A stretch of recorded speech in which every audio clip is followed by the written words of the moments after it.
Projekt iz teorije v strojništvo je namenjen motiviranju, izobraževanju in navduševanju mladostnikov za interdisciplinarno področje strojništva.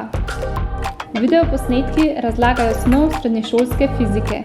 Sestavljeni so iz 3 delov: motivacije, razlage snovi in navezave na sodobne raziskave ter uporabo teorije v praksi.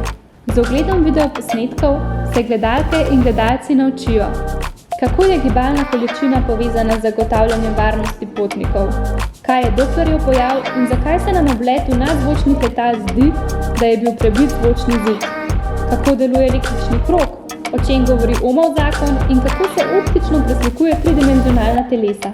Prisluhnite strokovnjakom in strokovnjakinjam strojnega inženirstva in spoznajte, kako v vsakdanjem življenju uporabljamo osnove fizike.